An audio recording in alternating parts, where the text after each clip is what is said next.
The fluorescent lights in the probate courtroom hummed overhead as I sat beside my attorney, Patricia, my hands folded neatly in my lap to keep them from shaking. The room smelled like recycled air and old carpet, the kind of smell that makes you feel smaller than you are. I was 64 years old, 8 months a widow, and I was fighting my late husband's brother for the home Gerald and I had shared for 31 years. Frank sat on the other side of the room with his lawyer, a smooth-talking man named Caldwell who wore suits that cost more than my car payment. Frank didn't look at me. He never looked at me directly anymore. He just smiled at his lawyer and whispered things and occasionally glanced at the judge with the practiced ease of a man who believed he had already won. Then the door at the back of the courtroom opened quietly. My grandson, Jake, slipped into the gallery and took a seat beside Sandra, my daughter. He was 15, still all arms and legs and oversized sneakers, and he was holding his phone with both hands like it was something breakable and precious. Sandra looked at him and then at me, her expression unreadable. "Your Honor?" Jake said, standing up before anyone told him to.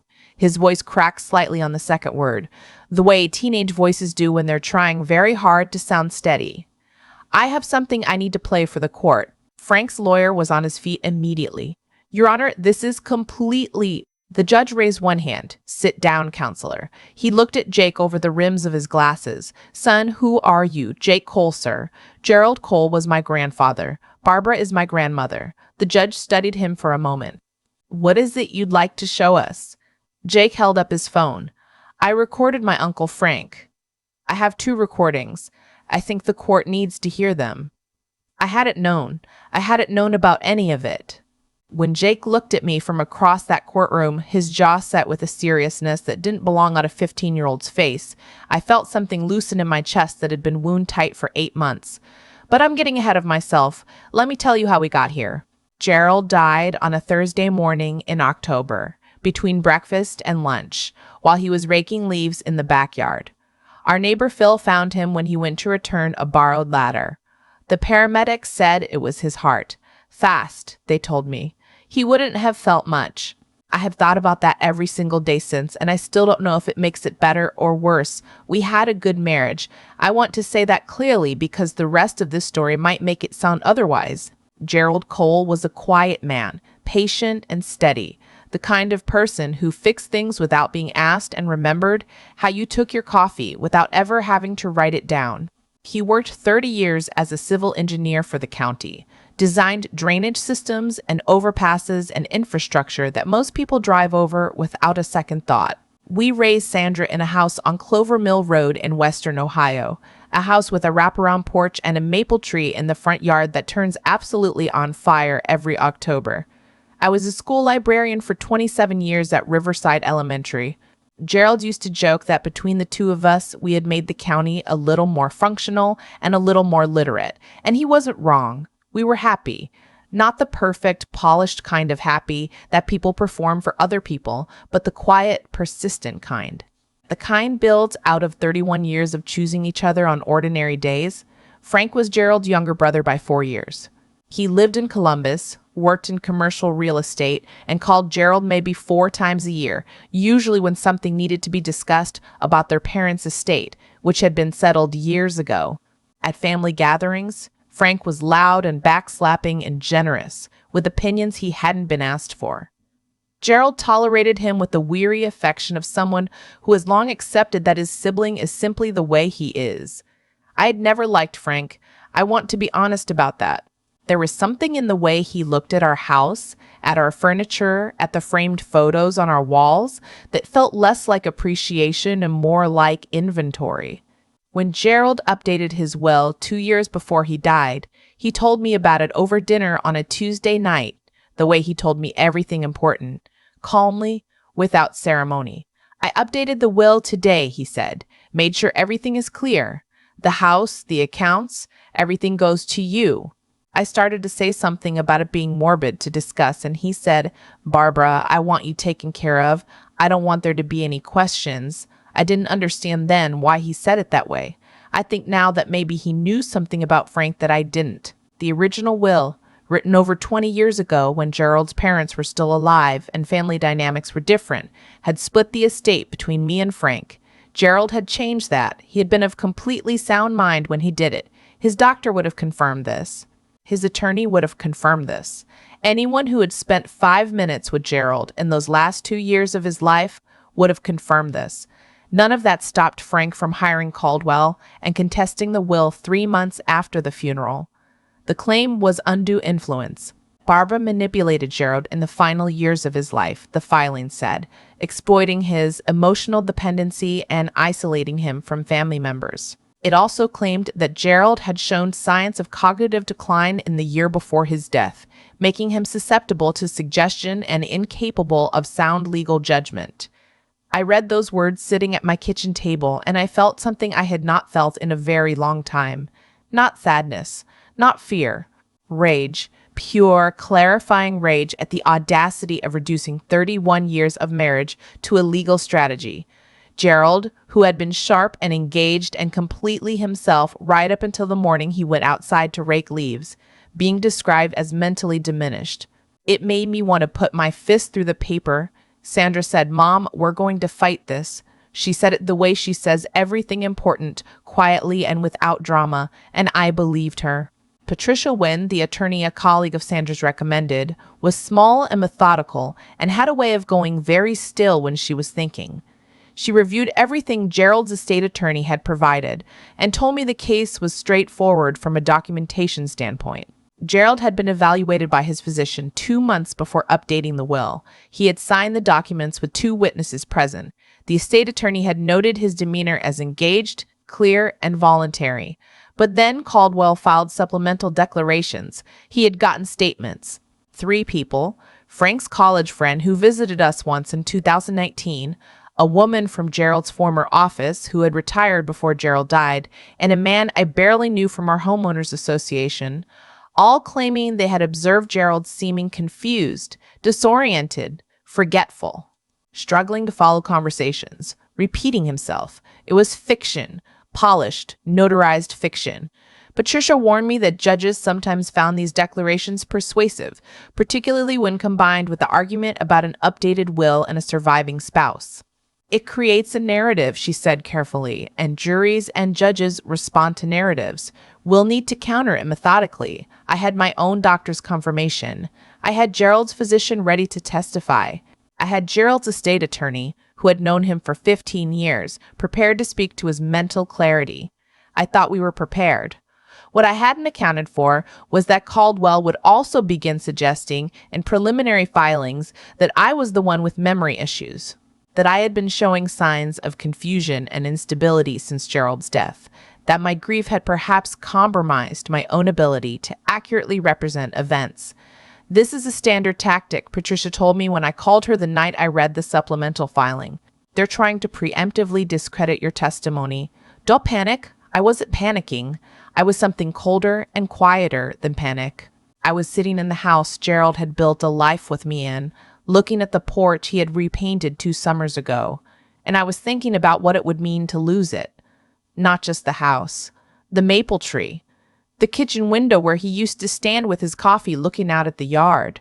All of it subject to a man's greed and a lawyer's paperwork. I did not tell Jake any of this. He was 15 and this was not his weight to carry. He spent weekends at my house the way he always had, sprawled on the living room couch watching nature documentaries, eating the peanut butter cookies I made on Saturday mornings, asking me questions about Gerald's engineering projects because he had decided he might want to study engineering someday. I kept things normal for him, or I tried. What I didn't know was that Jake had been paying attention long before I gave him credit for. At Thanksgiving, 4 months before the hearing, Frank had come to Sandra's house. I had not wanted him there. Sandra said it was better to keep things civil where possible, to not give Caldwell ammunition about a hostile family dynamic. I agreed and sat at the table and passed the sweet potatoes and said very little. Frank drank too much wine. He always drank too much at gatherings where he felt he had the upper hand. After dinner, when the adults had moved to the living room and Jake had supposedly gone upstairs to his room, Frank sat in the armchair nearest the fireplace and said things to Sandra that he would not have said sober and would not have said if he had known his 15-year-old nephew was sitting at the top of the stairs with Sandra's old phone propped against the wall. Jake told me later that he had already been suspicious, that over the previous months he had heard things, phone calls Frank made in the driveway during visits, half conversations that didn't add up. He said he had started recording whenever Frank was around, just in case. I had given him my old phone when I upgraded the previous spring. He had been using it for almost 6 months. I didn't know any of this walking into that courtroom. The hearing opened with Caldwell presenting his case. Gerald's cognitive state had been declining for at least a year before the will update, he argued. The declarations from 3 witnesses confirmed observations consistent with early dementia. The change to the will, cutting out a lifelong family member in favor of the surviving spouse, represented a significant departure from Gerald's previously expressed wishes and warranted scrutiny. Furthermore, given Mrs. Cole's current emotional state and documented confusion since her husband's passing, Patricia was on her feet. Your Honor, the opposing counsel has submitted 0 medical documentation regarding Mrs. Cole's cognitive state. These characterizations are unsupported speculation. Judge Harmon looked at Caldwell. Do you have documentation supporting that characterization? We have declarations from 3 individuals who have observations from non-medical individuals, Patricia said. Not evaluations, not assessments. Anecdotal impressions, Your Honor. The judge made a note. I'll consider the weight of those declarations accordingly. Move on. Caldwell moved on to the witness statements about Gerald.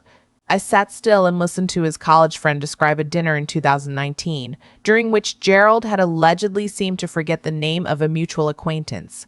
I watched the Homeowners Association man describe a neighborhood meeting where Gerald had supposedly lost his train of thought mid-sentence. I listened to the retired office colleague say that Gerald had seemed slower, less focused in the last time she saw him.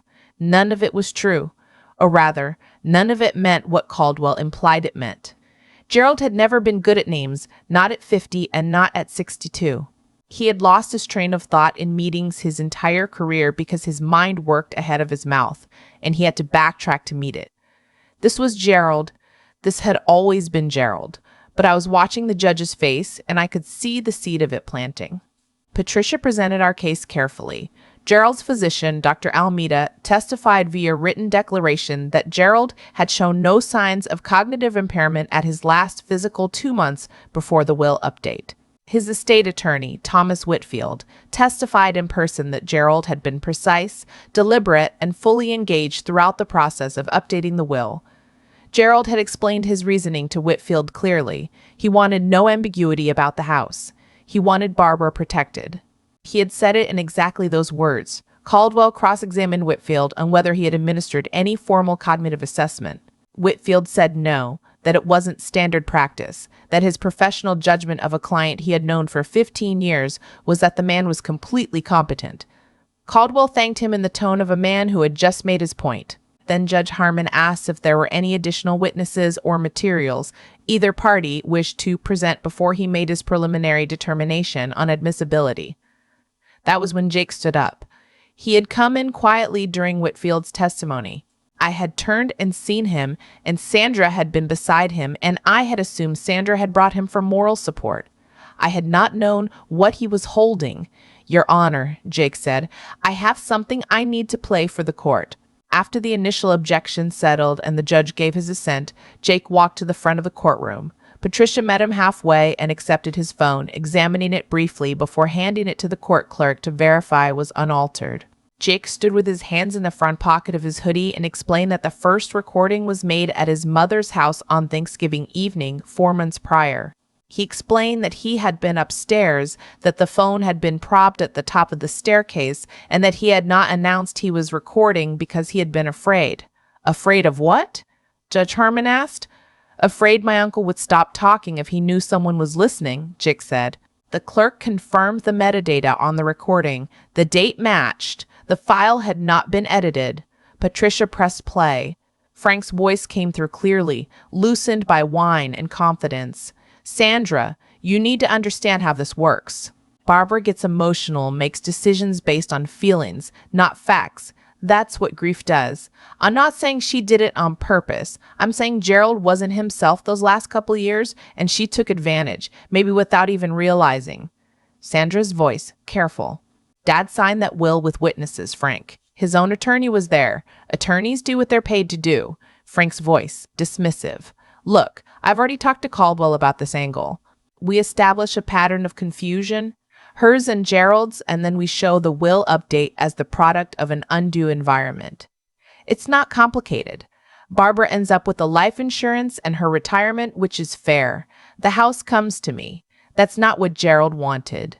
Sandra, Frank's voice dropping lower, more deliberate. Gerald wanted a lot of things.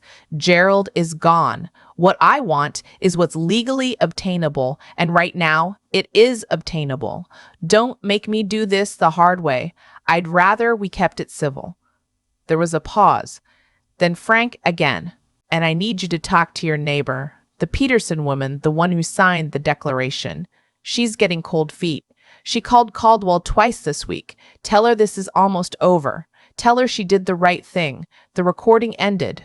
The courtroom was so quiet I could hear the fluorescent lights. I turned to look at Frank. He had gone the color of old chalk. His lawyer was writing something on a legal pad with the focused urgency of a man trying to look like he was not afraid.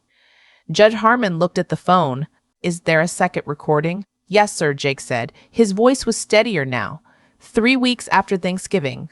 My uncle called my mom, and I picked up by accident on the house phone. When I realized what he was saying, I put it on speaker and recorded it on this phone. Patricia pressed play on the second clip. Frank's voice again, sharper this time, less relaxed.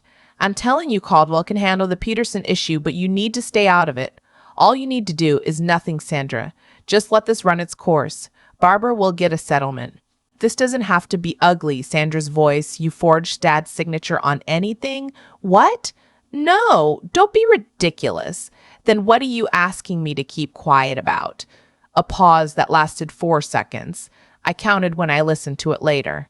4 full seconds before Frank said, I'm asking you to trust that I know what I'm doing. The recording stopped. Judge Harmon set down his pen. He looked at Frank for a long moment, with the expression of a man who has presided over enough proceedings to recognize when someone has just undone themselves. Mr. Worson? Caldwell, the judge said, I'm going to suggest we take a brief recess, during which I strongly recommend you have a very candid conversation with your client about his options going forward. Caldwell was already leaning toward Frank. The judge turned to Patricia. Counsel, I'm going to ask you to compile both recordings and their associated metadata into the official record. I'm also going to be contacting the county attorney's office regarding the reference to a Mrs. Peterson and the circumstances of her declaration. He looked at Jake. Young man. Jake stood up straighter. Sir, you did something that required a great deal of courage. Judge Harmon's voice was matter-of-fact, not warm exactly, but respectful in a way that made it more meaningful. The court appreciates your integrity. Jake nodded. He looked at me then. I'm sorry I didn't tell you earlier, Grandma. I didn't want you to worry. I just wanted to have it ready in case. I got up from my seat. Patricia put a hand on my arm and then released it. I walked to where Jake was standing and I put my arms around him, and he hugged me back, this tall, angular boy who still smelled faintly of the peanut butter cookies I'd made that Saturday, and I did not cry. I had made myself a promise weeks ago that Frank was not going to see me cry in that building, and I kept it. But it was close. The recess lasted 40 minutes.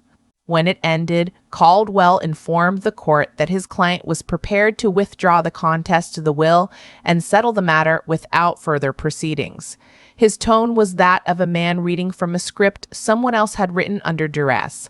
Judge Harmon accepted the withdrawal and noted for the record that the court was referring the matter to the county attorney's office for review of the declarations filed by 3 individuals whose testimony appeared to have been coordinated outside the parameters of honest witness declaration. He noted additionally that the reference to pressure placed on a declarant captured in the first recording would be part of that referral. As for Mr. Cole's conduct generally, the judge said, looking at Frank without inflection, the court will leave that to the appropriate authorities to assess. This matter is closed. Frank walked out of that courtroom without looking at me. His lawyer followed 2 steps behind. Neither of them said anything.